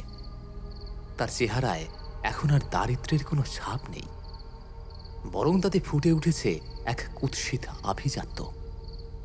সোফার সামনে নিচু টেবিলে বেশ কয়েকটা বাচ্চা বাচ্চা ছেলে মেয়ের ছবি এবং নগদ মোটা মোটা কিছু টাকার বান্ডেল রয়েছে। লোকটির সামনে দাঁড়িয়ে আছে তারই বিশ্বস্ত 3 অনুচর। একটা দামি চুরুট ধরিয়ে তাতে কয়েকবার সুখ টান দেয় লোকটি। চোখের দৃষ্টি অস্বাভাবিক রকমের ঠান্ডা, যেন বিষাক্ত কোনো সাপের দৃষ্টি, যা মুহূর্তেই ধ্বংস করে দিতে পারে সবকিছুকে। এবারের লটটা কিন্তু আগের বারের চেয়েও দামি, বুঝলি? মহেন্দ্রপুরের ওই ছোট ছোট মেয়েগুলো যা ডাগর, দেখলে না? আর তাছাড়া ছেলেগুলো ভালোই, কাজকর্মে ওপারে এদের চাহিদা দিন দিন বেশ ভালো রকমই বাড়ছে, বুঝলি? কিন্তু সর্দার, পুলিশি ঝামেলা হবে না তো? গতবার তো 4 জন কম বয়সের মেয়েকে পাঠানোর সময় একটু গোলমাল হয়েছিল। পুলিশ? এদিকে আয়, এ দেখ আমার পকেট, সব পুলিশ এখানে। আর গ্রামবাসীরা, ওদের জন্য আমি দাতা, বুঝলি তো? নতুন এসেছিস, আস্তে আস্তে সব বুঝে যাবি ফোনটে। পুজোয় দান খয়রাত করব, মন্দির সাজিয়ে দেব, অমনি সব ব্যাটা আমার পা চাটবে। কাজের নাম করে শহরে আনবো, তারপর মাঝপথেই সীমান্ত পার। ব্যাস, কোনো প্রমাণ থাকবে না। দীর্ঘ 10 বছর ধরে তো এটাই করে আসছি আমি। লোকটি টেবিল থেকে একটা বান্ডিল টাকা তুলে নিয়ে সেটার গন্ধ শুঁকতে থাকে। তার ঠোঁটের কোণে ফুটে ওঠে এক হিংস্র তৃপ্তির হাসির রেশ। আর মাত্র 2 দিন, তারপরেই আমি মহেন্দ্রপুরে পা রাখছি। প্রতিবারের মতন এবারের কারখানা তৈরির প্রস্তাবটা গ্রামবাসীদের দিতে হবে। ব্যবসা যেভাবে বাড়ছে, আর একটা কারখানা আমাদের তৈরি করতেই হবে। আমার লক্ষ্য চূর্ণী নদীর ওই পুরো পাড়টা খালি করা আর ওই বাড়িটা নিজের করে নেওয়া। ওই গ্রামে অমন রাজপ্রাসাদের মতন বাড়ি আর জুটি নেই। এমনিতেই তো এত বছর ধরে ওটা পরিত্যক্তই পড়ে আছে জঙ্গলের মধ্যে। আর হ্যাঁ, ভালো কথা, আমাদের এবারের টার্গেট অনুযায়ী 6-7 জন মুরগি কিন্তু তুলতে হবে। হ্যাঁ, কাগজপত্র সব তৈরি রাখিস। সর্দার, সেই চূর্ণী নদীর কথা উঠলি না, মনটা কেমন কুগায়। গায়ের লোকে বলে সেই সুবর্ণরেখা নাকি এখনো। এক ঝটকায় লোকটি নিজের চেয়ার ছেড়ে উঠে দাঁড়িয়ে পড়ে। সাকরেদ ফোনটের কলার ধরে দেওয়ালে চেপে ধরে হিস হিসে কণ্ঠে বলতে থাকে, আবার আবার সেই ডাইনির নাম মুখে আনলি? সুবর্ণরেখাকে আমি নিজে হাতে শেষ করেছি, বুঝেছিস? নিজের এই হাতে। মরা মানুষের কথা ভেবে হারান সর্দার। আর যাই হোক, তার ব্যবসা কখনো থামাবে না। হারান গ্লাসের মদটা এক ঢোকে শেষ করে ছুঁড়ে মারল দেওয়ালে। আঁচ ভাঙার তীব্র শব্দে চুরমার হয়ে গেল রাত্রির নিশ্চিত্র নিস্তব্ধতা। গ্রামের চণ্ডীমণ্ডপ আজ আলোয় ঝলমল করছে। ঢাকের বাদ্যি আর কাঁসর ঘণ্টার শব্দে মেতে উঠেছে গ্রামের সকলে। চণ্ডীমণ্ডপের সামনে কিছুক্ষণের মধ্যেই একটা কালো রঙের দামি অ্যাম্বাসাডার গাড়ি এসে থামতেই ঢাকের আওয়াজটা যেন আরো বেড়ে গেল। গাড়ির দরজা খুলে বেরোলো বছর 50-এর হারান সর্দার। পরনে থপথপে সাদা পাঞ্জাবি, গলায় মোটা সোনার চেন, আর চোখে একটা কালো চশমা। তার পিছনে 4-5 জন দেহরক্ষী। শুভ্র ভিড়ের এক কোণায় দাঁড়িয়েছিল নিজের মতো করে, কিন্তু যে মুহূর্তে ওর নজর হারান সর্দারের ওপরে পড়ল, ওর সারা শরীরটা কেমন যেন কেঁপে উঠল। চোখের সামনে ভিড় করে আসছে 20 বছর আগের সেই কাল রাত্রির স্মৃতিটা। শুভ্র চোয়াল শক্ত হয়ে আসে, কপালে বিন্দু বিন্দু ঘাম ফুটে উঠেছে। দু চোখ ওর রক্ত জবার মতো লাল হয়ে উঠেছে। মোরল হারাধনের ছেলে, যে এখন গ্রামের মাতব্বর, হারানকে আপ্যায়ন করে বসালো গ্রামবাসী রাজকীয় একটি চেয়ারে। হারান চারদিকে একবার নজর বোলালো, তারপর খ্যাসখ্যাসে গলায় বলতে শুরু করলো, আমি তো এই মাটিরই সন্তান, এই গ্রামের জামাই আমি। শহরে গিয়ে পরিশ্রম করে কিছু অর্থ উপার্জন করছি ঠিকই, কিন্তু মহেন্দ্রপুরের মাটির টান, আন্তরিকতা আমি ভুলতে পারিনি। আমার স্ত্রী ইন্দু যেমন আমার হৃদয়ের খুব কাছের একজন ছিল, ও চলে যাওয়ার পর থেকে আপনারা আমার ঠিক ততটাই আপন হয়ে উঠেছেন। কিন্তু সর্বদা এই গ্রামের উন্নতির কথাই ভাবত। আমিও তাই ভেবে এসেছি এতকাল। তাই এবারে আমি ঠিক করেছি আমাদের মহেন্দ্রপুরের ছেলেদের কয়েক বছর পর থেকে আর দ্বীপান্তরে কাজের উদ্দেশ্যে যেতে হবে না। নিজেদের পরিবারের সাথে তারা এই গ্রামেই কাজ করবে। এই গ্রামের বুকেই আমি একটা মস্ত বড় প্লাস্টিকের কারখানা করব। তাতে আপনাদের ঘরের ছেলেদের আর কাজের জন্য বাইরে যেতে হবে না। জয় হারান সর্দারের জয়, জয় হারান হ্যাঁ, সর্দারের তবে জয়। তবে তবে কারখানা করার জন্য নদীর ধারের ওই চত্বরটা আমার চাই। বিশেষ করে ওই যে পণ্ডিত ভিটে হিসেবে যে জমিটা পড়ে আছে, ওটা তো এখন ডাইনির থান, অপয়া জায়গা। ওটা ভেঙে গুড়িয়ে দিয়ে আমি ওখানে ফ্যাক্টরি বানাতে চাই। গায়ের অকল্যাণও দূর হবে, আবার উন্নতির মুখও দেখবেন আপনারা সকলে। ওই বাড়িটা কি সত্যিই অপয়া হারান বাবু, নাকি ওটা কারোর ব্যক্তিগত সম্পত্তি যা আপনি গায়ের জোরে দখল করতে চাইছেন নিজের অপকর্মের আখড়া বানাবার জন্য? হারান চশমাটা আর একটু নামিয়ে শুভ্রর দিকে তাকালো। শুভ্রের চোখের মনি দুটো তখন আগুনের মতো জ্বলছে। হারান মুহূর্তের জন্য যেন স্থির হয়ে যায়। এই চোখ, এই দৃষ্টি সে আগেও যেন দেখেছে। তুমি কে ছোকরা? জানো আমি কে? কিছু বাজে বাজে কথা বলছো তুমি আমার নামে, হ্যাঁ? ওই ডাইনি সুবর্ণরেখার স্মৃতি মুছে যাওয়াই ভালো এই গ্রামের বুক থেকে, বুঝেছো? স্মৃতিকে মুছে ফেলা কি অতই সহজ? চূর্ণির জল আজও সাক্ষী হয়ে আছে সবকিছুর, আর ওই বাড়িটাও ইতিহাস সাক্ষী আছে হারানবাবু। অন্যায়ভাবে দখল করা জমিতে রাজপ্রাসাদ গড়লেও তার ভিতটা কিন্তু বালিরই হয়। বেশি তাড়াহুড়ো করবেন না, হয়তো ওই বাড়ির দেওয়ালগুলোই আপনার বিনাশের জন্য অপেক্ষা করছে। রক্তাভ দৃষ্টিতে হারান তাকিয়ে আছে শুভ্রর দিকে। কে এই ছেলে? সেই তার মতোই তেজ, তার মতোই চোখে তৃপ্তি। কে ও? প্রদীপের আলোয় সেজে উঠেছে মন্দির চত্বর। ধূপের গন্ধে মম করছে চারদিক, আর তার সাথেই পাল্লা দিয়ে বেজে চলেছে ধামসা, মাদল এবং ঢাকের বোল। মা কালীর মূর্তিটি আজ যেন একটু বেশি উজ্জ্বল হয়ে উঠেছে। মায়ের হাতের ওই খাঁড়া যেন সমস্ত অশুভকে নাশ করতে উদ্যত হয়ে উঠতে চাইছে। আমি কি করে আসল অপরাধীকে সবার সামনে নিয়ে আসবো? ঈশ্বর, পথ দেখাও আমাকে। আমার মায়ের প্রতি হয়ে যাওয়া অন্যায়ের বিচার করো তুমি। এতগুলো বছর পর আমি যখন সত্যি কথাটা জানতে পেরেছি, তখন কি করে এইভাবে নিরুপায়ের মতো চুপ করে থাকবো আমি? পথ দেখাও, পথ দেখাও আমাকে ঈশ্বর। হায় ঈশ্বর, পথ দেখাও। দেবী মূর্তির সামনে দাঁড়িয়ে এক মনে প্রার্থনা করে চলেছে শুভ্র। হারানকে দেখার পর থেকেই ওর মনের মধ্যে যে ঝড় উঠেছে, সেই ঝড় এত সহজে থামার নয়। তোর প্রশ্নের উত্তর যে লুকিয়ে আছে তোর ভিটের মাটিতেই রে বাবা। মায়ের কাছে চোখের জল ফেলিস না বাবা। যা, যত দ্রুত সম্ভব যা, ফিরে যা, জাগিয়ে তোল তাকে।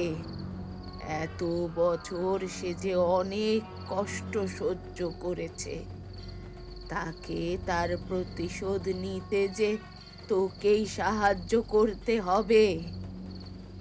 আজ রাত্রি ঠিক অন্তিম প্রহরে বিনাশ করতে হবে ওই পাপীর। মনে রাখিস, হাতে সময় খুব কম। শুভ্র দেখে ওর পিছনে এসে দাঁড়িয়েছে এক বৃদ্ধা। এই যে সেই বৃদ্ধা যাকে শুভ্র ওই পোড়া বাড়িতে দেখেছিল। হ্যাঁ, সেই বৃদ্ধা আর কেউ নয়, শুভ্রর নিজের ঠাকুমা সুধাময়ী। শুভ্র আর কিছু না ভেবে ছুটে বেরিয়ে যায় মণ্ডপ থেকে। প্রাণপণে দৌড়ে কিছুক্ষণের মধ্যেই সে উপস্থিত হয় তার নিজের বাড়িতে। আমার সকল প্রশ্নের উত্তর এই বাড়িতেই লুকিয়ে আছে, কিন্তু কোথায়? কি উপায় আমি মাকে জাগিয়ে তুলবো? না, হাল ছেড়ে দিলে তো চলবে না। না না না না, কোনো না কোনো উপায় আমি ঠিক বের করবই। শুভ্রর কি মনে হতে রাধাকৃষ্ণের বিগ্রহের কাছে থাকা বিভিন্ন নথিপত্র তন্ন তন্ন করে খুঁজতে শুরু করে। বেশ কিছুক্ষণ খোঁজাখুঁজির পরে মূর্তির বেদির তলায় হাত দিতেই একটা ভারী মতন কিছুতে হাত ঠেকে শুভ্রর। মনে হচ্ছে এই বেদির তলায় কিছু আছে। শুভ্র ভালো করে দেখলে সে দেখতে পায় একটি মাঝারি মাপের লাল কাপড়ে ঢাকা পিতলের সিন্দুক রয়েছে ওই বেদির নিচে। আর সময় নষ্ট না করে তাড়াতাড়ি সিন্দুকটা টেনে বের করে আনে শুভ্র। এমনভাবে সিন্দুকটা লুকোনো ছিল কেন? তার মানে কি এটার মধ্যেই সেই পথের হদিশ রয়েছে যা মাকে জাগিয়ে তুলতে পারবে? সিন্দুকটা তুলতেই শুভ্র লাল শালুতে মোড়ানো বেশ কয়েকটা পুঁথি পায়, যার মধ্যে একটি পুঁথি অতি প্রাচীন। ধুলো ঝেড়ে ওটা খুলতে বেরিয়ে এলো এক জীর্ণ পুঁথি, নীলকণ্ঠী রসেশ্বরী কল্প। পাতাগুলো উল্টাতেই রক্তবর্ণ অক্ষরে লেখা এক অমোঘ সত্য। ওর চোখের সামনে ফুটে ওঠে পুঁথিটির একটি অংশে লেখা রয়েছে, অন্যায় যখন গগন স্পর্শ করে তখন উত্তরসূরির রক্তই হয়ে ওঠে পূর্বসূরির প্রতিশোধের অস্ত্র। তার মানে আমার রক্তই কি মাকে ফিরিয়ে আনবে? এই পুঁথিটা আমাকে ভালো করে পড়ে ফেলতে হবে। এই পুঁথির মধ্যেই কোথাও কোনো না কোনো পদ্ধতির কথা নিশ্চয়ই লেখা আছে। সেই বইয়ের মাধ্যমে শুভ্রের সামনে ফুটে ওঠে এক বিশেষ তন্ত্র সাধনার কথা। এই সাধনা কোনো সাধারণ সাধনা নয়। এ মহাভয় হরণকারী নীলকণ্ঠী সাধনা, যা আজ থেকে বহু বছর আগে সুবর্ণরেখা সিদ্ধি লাভ করেছিল। শুভ্র আর দেরি না করে ভাঙা দেওয়ালের মাঝখানে সে চন্দন কাঠ আর ঘি দিয়ে একটা ক্ষুদ্র যজ্ঞকুণ্ড সাজালো। যজ্ঞ শুরু করল শুভ্র। নিজের হাতের আঙুল চিরে এক ফোঁটা রক্ত অর্পণ করল সেই কুণ্ডে। শুরু হয় সেই প্রাচীন নীলকণ্ঠী সাধনা। যজ্ঞের শিখা ক্রমশ নীলচে বর্ণ ধারণ করতে থাকে। শুভ্র বিড়বিড় করে উঠল সেই নিষিদ্ধ মন্ত্র। ওম নীলকণ্ঠায় বিষধরায় মাম শরীরে মাতৃশক্তি আবাহয়ামি। আগুনের শিখা থেকে এক দিব্য জ্যোতি নির্গত হয়ে শুভ্রের কপালের তৃতীয় নেত্রের মতো জ্বলজ্বল করে ওঠে। শূন্যে ভেসে আসে এক দৈব আদেশ। ভয় পাস না শঙ্খ, তোর দেহই আজ হয়ে উঠবে এক পবিত্র আধার। তোর মায়ের অতৃপ্ত আত্মা তোর রক্তকে স্পর্শ করলেই হারানের কাছে থাকা বিশেষ কবজের শক্তি দুর্বল হয়ে পড়বে। তোর দেহকে আধার করে সুবর্ণরেখা তার প্রতিশোধ পূরণ করতে সক্ষম হবে। মুহূর্তের মধ্যেই নিজের শরীরে এক তীব্র জ্বালা অনুভব করে শুভ্র। আর কয়েক মুহূর্তের মধ্যেই ওর দুই চোখ হয়ে ওঠে ঘন নীলাভ বর্ণ। চূর্ণী নদীর দিক থেকে ধেয়ে আসে এক হিমশীতল হাওয়া। চণ্ডীমণ্ডপের ঢাক তখন তুঙ্গে। কিন্তু হারান সর্দারের রাজকীয় গেস্ট হাউসের ভিতরটা একদম নিঝুম। হারান আয়নার সামনে দাঁড়িয়ে নিজের পোশাকটা ঠিক করে নিচ্ছিল। হঠাৎ করেই আয়নায় সে এক প্রতিবিম্ব দেখল।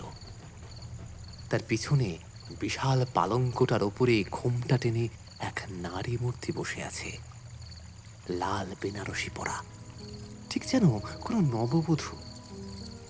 হারান একটু অবাক হলো বটে, মেয়েটি হঠাৎ করে কোথা থেকে এলো। তারপরে ওর মাথায় আসলো ও যখন স্নান ঘরে গিয়েছিল তখনই হয়তো এসেছে।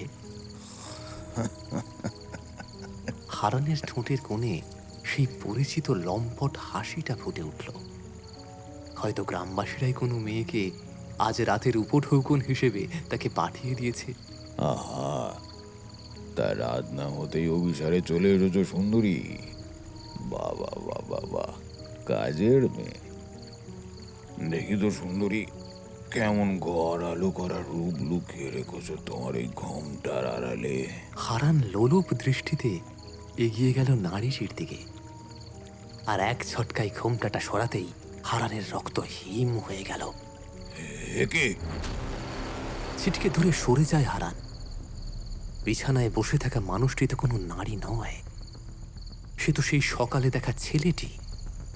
কিন্তু ও এখানে কি করছে, তাও এমন নববধূর সাজে?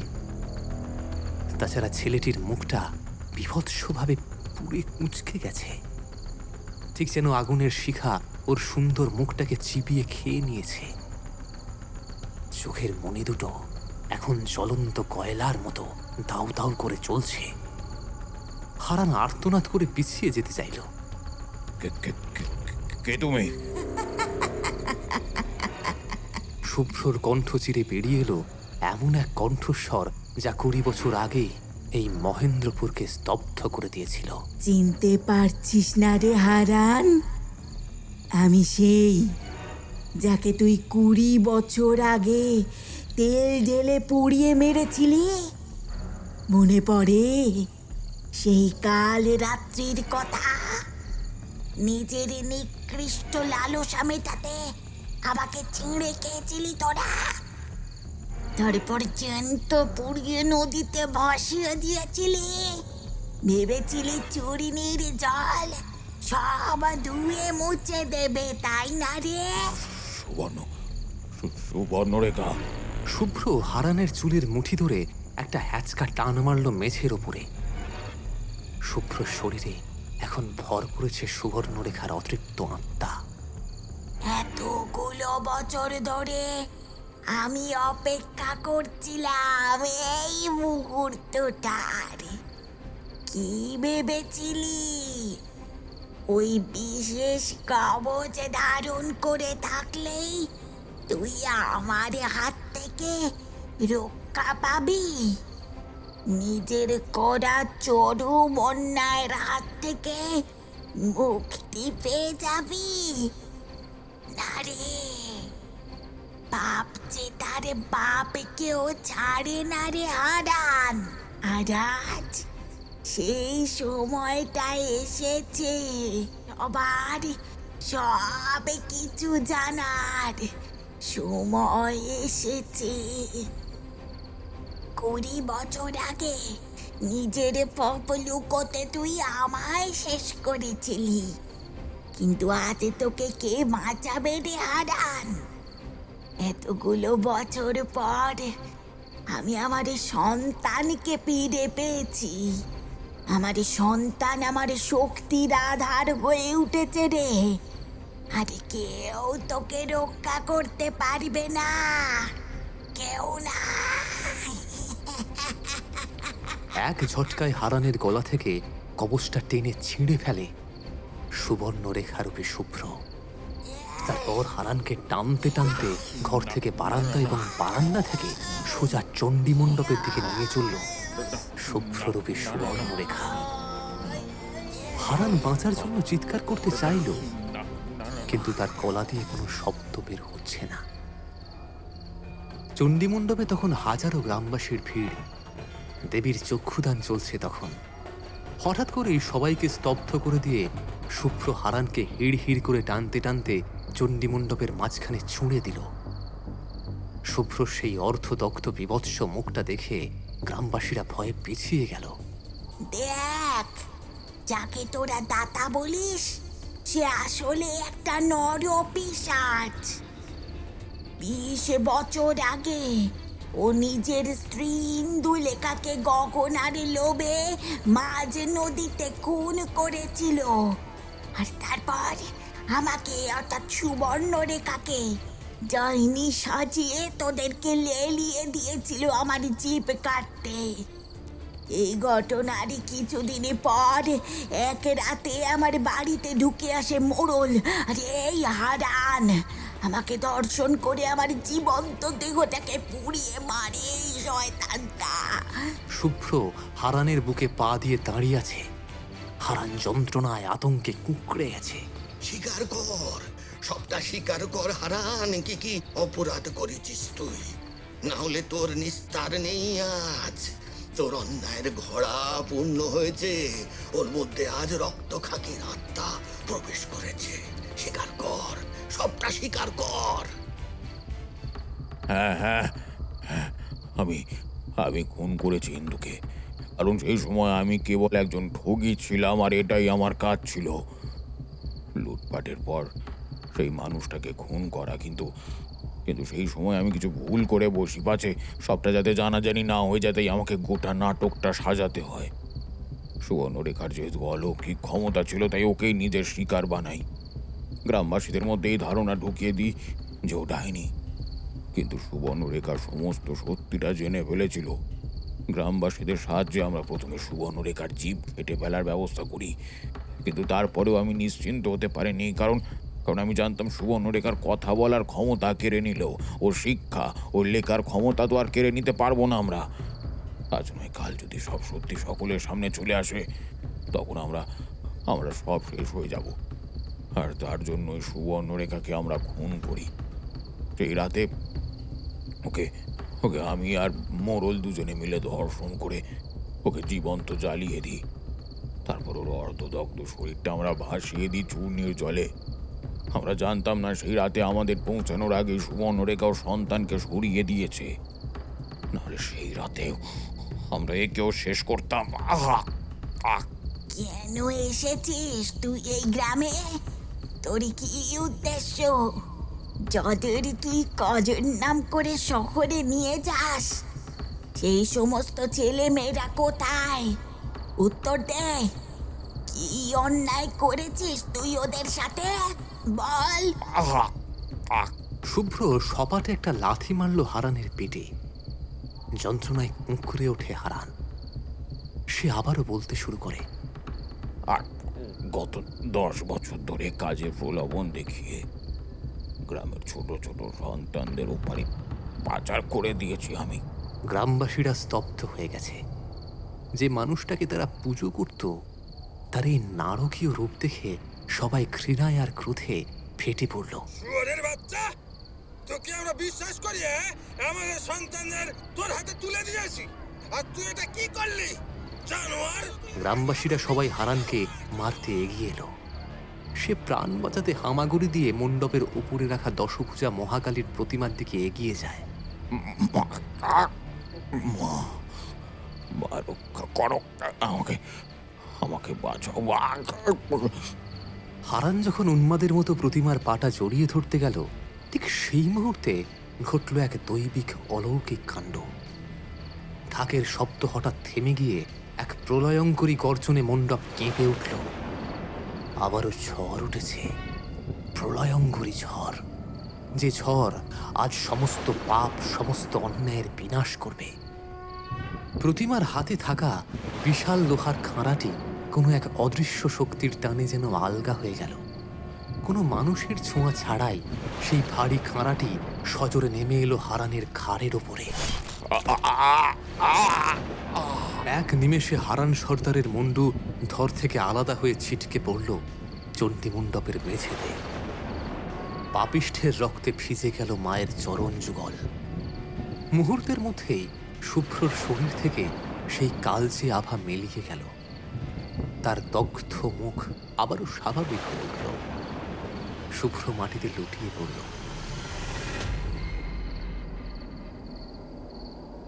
ঠিক তখনই চূর্ণী নদীর দিক থেকে এক স্নিগ্ধ শীতল হাওয়া বয়ে এলো।